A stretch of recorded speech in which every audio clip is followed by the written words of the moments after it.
All right. We are going to start with a color wheel. So we're talking about color theory, but we are starting with a color wheel.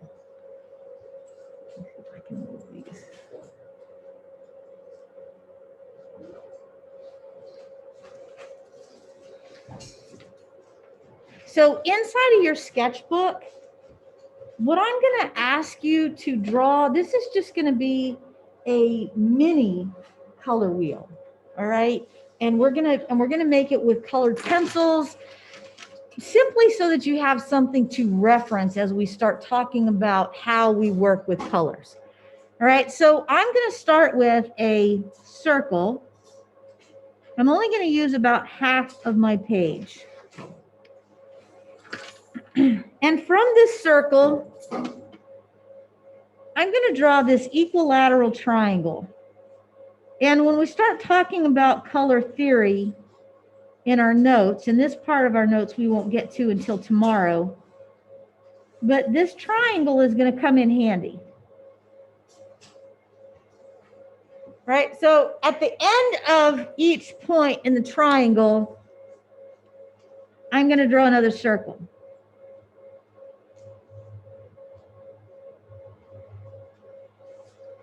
Now these circles, the circles are going to represent primary colors. So our little navigation chart for how we're going to read our color wheel, circles are going to be the primary colors. So the primary colors, and I'm just going to use the initials for this, we're going to have yellow, red, and blue. So you're going to take your set of colored pencils that you got from the school. All right. And every basic set of colored pencils should have at least the primary and secondary colors. All right. So I've got my red, my yellow, and my blue, and I'm going to use these to fill in this circle.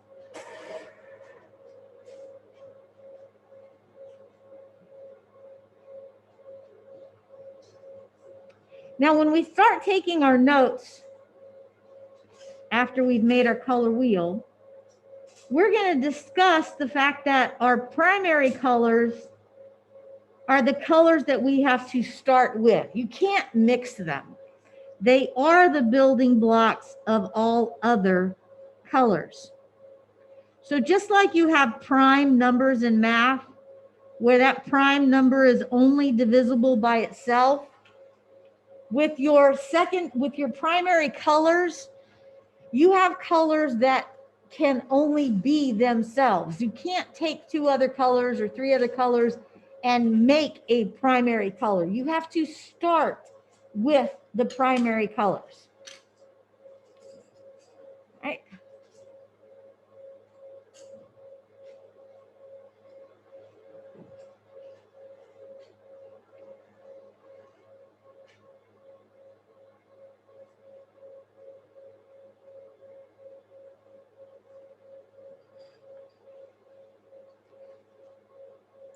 So if we have primary colors, primary meaning one, we also have secondary colors. And our secondary colors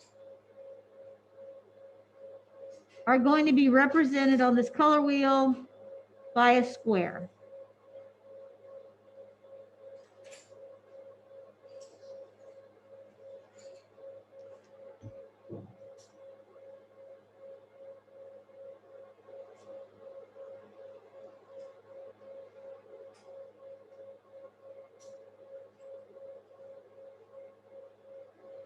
And again, I'm going to make another equilateral triangle here. And the purpose of this triangle, again, it is going to be used later on when we talk about one of our color schemes, but it is also helping me to keep my arrangement of colors in this circular form and lined up with certain other colors that you're going to see when we talk about color schemes in just a minute. Okay, so I have this second inverted equilateral triangle, and at the end of each one of these points, I am going to put a square. And this square is going to represent a secondary color. So a secondary color, this is the color you get when you mix the two primary colors together. So this square is in between yellow and red. What secondary color would I get when I mix yellow and red together? Orange, yes. So again, I'm just going to put the initial up there. And what secondary color do you get when you mix yellow and blue? Green, excellent. Put green there. And then what is the proper name of the secondary color you get when you mix blue and red? Violet, yes, violet. So again, these colors you should have, you shouldn't have to worry about doing any mixing. You should have these colors in your regular set of colored pencils. And just fill that in real quick.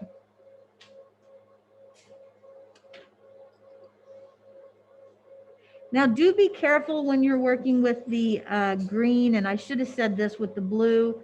Sometimes you will have kind of a yellow green in your set, and we're going to use yellow green, but you don't want to use the yellow green for what is green green. And sometimes you also have a light blue in your set. You want to stay away from the light blue when you're working with the colors on the color wheel, because light blue is really a mixture of blue and white together. And so we don't want to be working with that.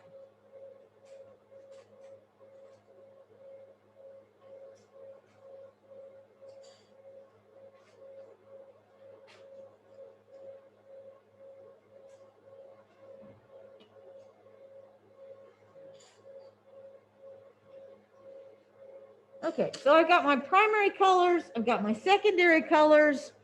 On a standard color wheel, we actually have a total of 12 colors. So we want to talk about and create the colors that go in between our primary and secondary colors.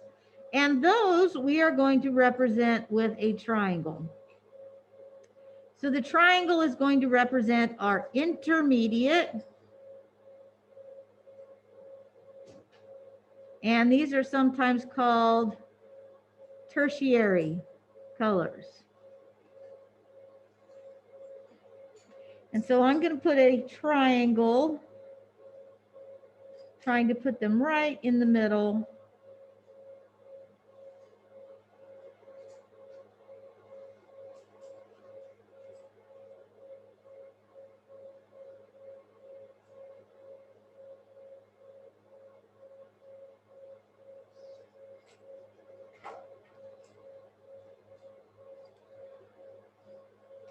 And trying to line these up in the middle is going to help you out later on when we talk about some of the ways we put colors together in color schemes.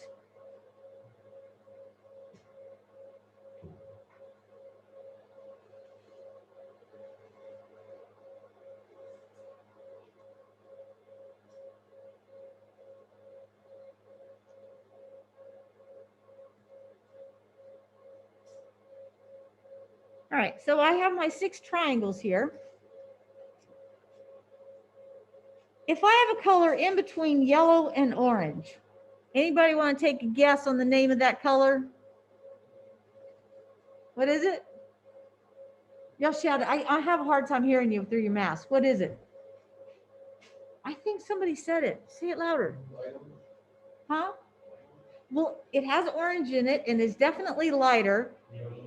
Yellow orange, yes. So these names right here, the way you come up with them is really easy. You take the yellow and the orange and you put the 2 words together and it becomes yellow orange. All right. The one rule to that is you need to name the primary color first. So if this one is yellow orange, what's the one between orange and red? Red, orange. Yes, you have to do the red first. All right. And between red and violet? Red, violet. Okay, I think y'all got the hang of it here, so go ahead and label the rest.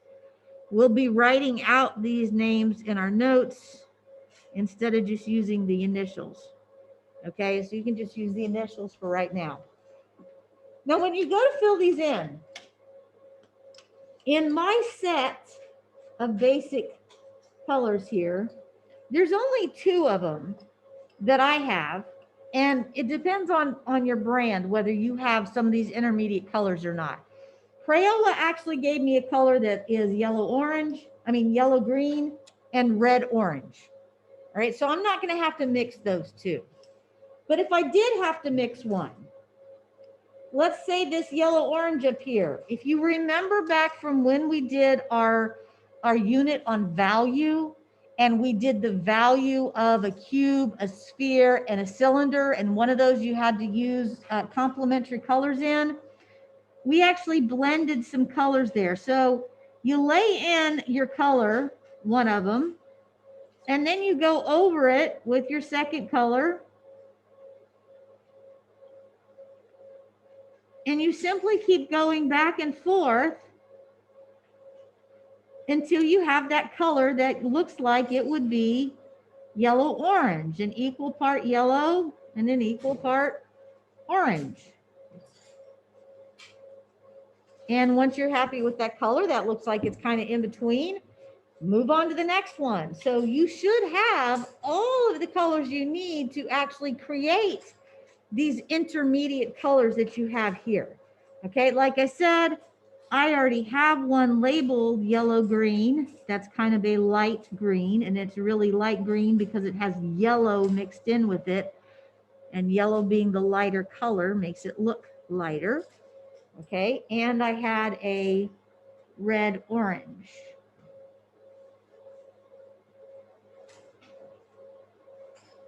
And you know, sometimes if you think that color doesn't look in between enough, you can always mix. So maybe I think that looks a little too red. I could always put a little orange on top of it and get myself a little bit better in between color there.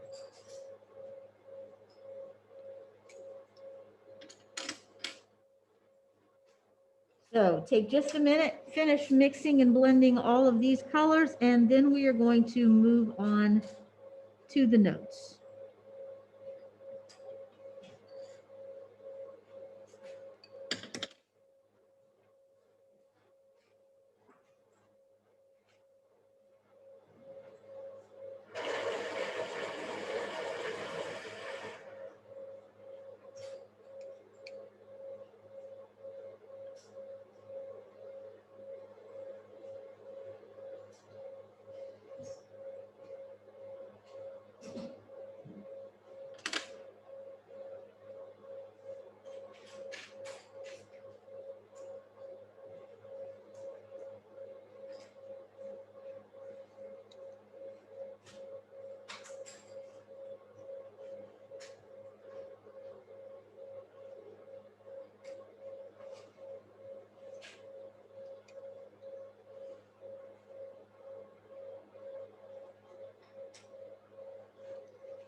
Okay, so hopefully you have something that is kind of a circle where your colors should pretty much line up in a way that I'm going to talk about here in just a minute. And you're going to finish off. Please do leave the triangles inside of your drawing here because we are going to talk about them probably tomorrow, but you'll need them in there for reference. Okay, I'll give y'all just a minute to finish that up as I switch this over here.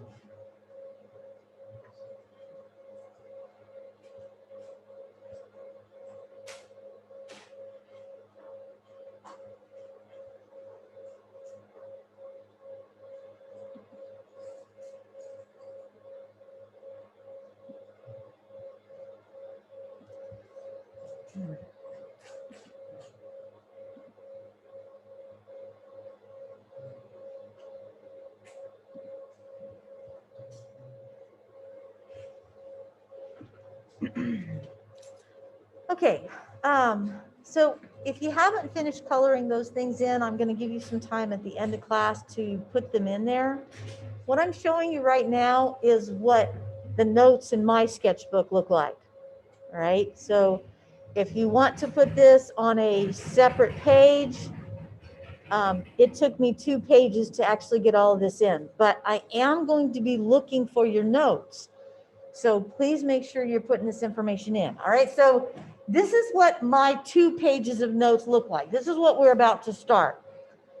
So you want to title it Color Theory someplace, and I want you to write down what color schemes are, because that's kind of the whole purpose of talking about color theory.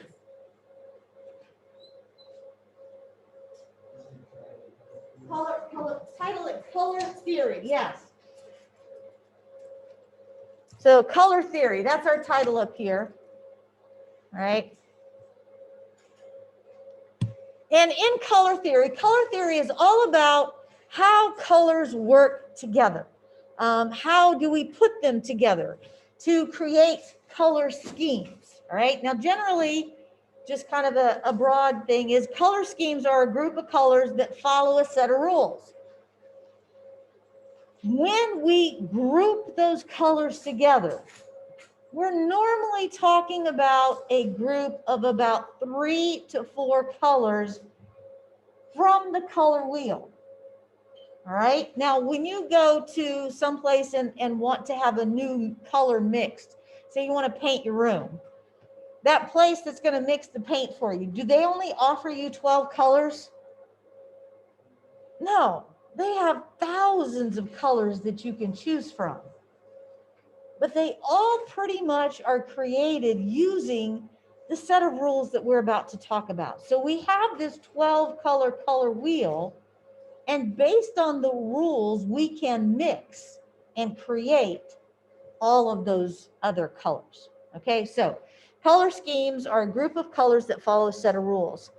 So the first group of colors we want to talk about are the primary colors. And we already talked about those a little bit when you made that color wheel, right? They're equal distance from each other. They're the starting colors, the colors that can't be mixed. Write that down. And the primary colors are used to make all other colors. So when we start our painting next week, you're going to actually practice mixing and making some of these colors based on color schemes. And then you're going to do a painting. But you are only going to have red, yellow, and blue acrylic paints. I'll give you some black and some white to actually do some things with those that I'm going to talk about a little bit later in our notes. But that's all you'll have. The ones that are actually colors are going to be red, yellow, and blue. You're going to use that to make any other color that you want. Okay, so in your notes, what I'm looking for is for you to write down the definition of primary colors, and for you to make those 3 little boxes, label them red, yellow, and blue, and color them in red, yellow, and blue so that you have that color reference to go with what we're calling primary colors. Stefan.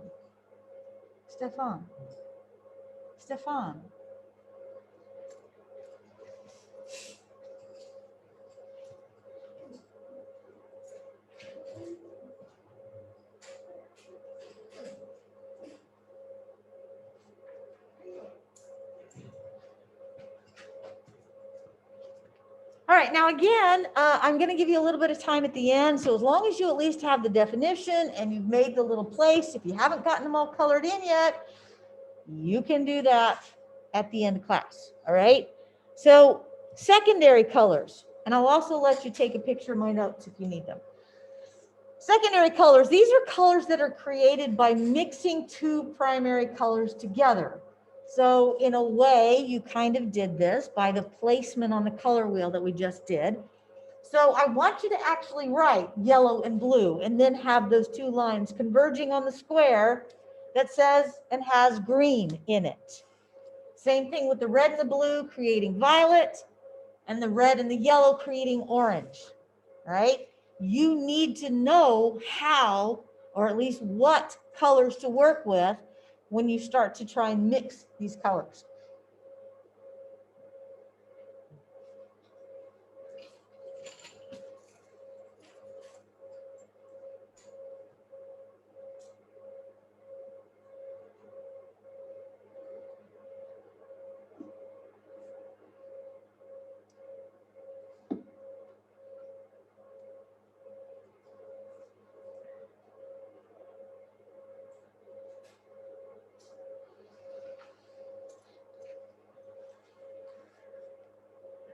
So again, at least get the written text part of it down.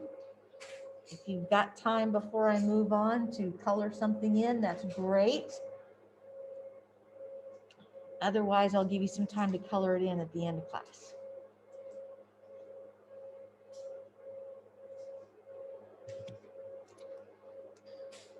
Okay, our intermediate or tertiary colors. Again, you should be somewhat familiar with this because we talked about them as you made that color wheel a little bit ago. Your intermediate colors are the colors created by mixing one primary and one secondary color together. The primary color is always named first. So in these notes, this is where I don't want you to use the initials. I want you to actually write the name out, practice mixing those colors again. So we have yellow, orange, and yellow, green. We have red, violet, and red, orange, blue, green, and blue, violet.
Okay, again, make sure you have the boxes there.